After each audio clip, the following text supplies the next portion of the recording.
For years, K-pop was dominated by perfectly synchronized idol groups, sharp choreography, complex concepts, massive stage productions. But recently, something different has been happening. Bands are coming back, live instruments, raw vocals, authentic performance energy.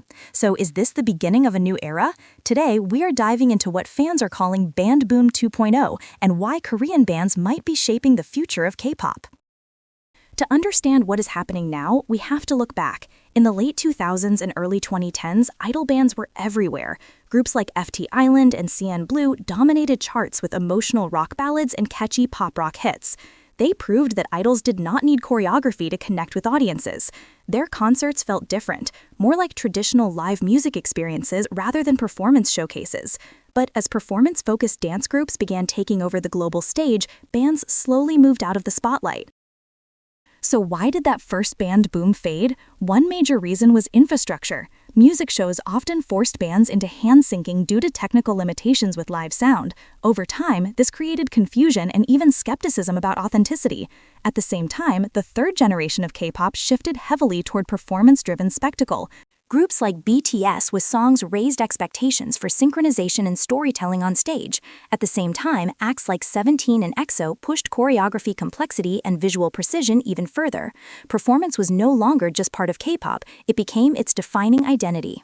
Bands still had loyal fans, but they were no longer at the center of the industry. For a while, it felt like idol bands had become a niche. Then something started to change. Groups like Day6 began building strong fandoms through relatable songwriting and emotional storytelling. At the same time, streaming platforms completely reshaped music discovery. Bands no longer had to rely on television exposure or traditional promotion cycles. Fans could discover live clips, concert moments, and band-focused content organically online. Slowly but surely, band-driven music began gaining momentum again. But the real turning point was still ahead. As Korean bands rebuilt their presence domestically, something even bigger began happening internationally. Few groups illustrate this shift better than the Rose. Over the past few years, they have developed a powerful global touring presence, performing in major venues and connecting with audiences far beyond traditional K-pop fandom spaces. Their emotionally driven sound and strong live performance reputation have helped them reach listeners who may not even consider themselves K-pop fans. Festival crowds, indie music audiences, general pop listeners. This moment matters because it proved that band-driven K-pop was not just returning, it was expanding.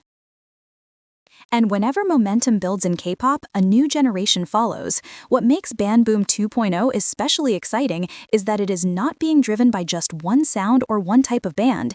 It is a diverse wave. Groups like QWER have captured viral attention through social media-driven discovery, attracting fans with sincerity, relatable humor, and an approachable live band image. Meanwhile, emerging acts such as Dragon Pony are already being recognized for their self-producing identity, with members actively shaping their songwriting and musical direction from the very beginning. There is also continued evolution within established agency systems.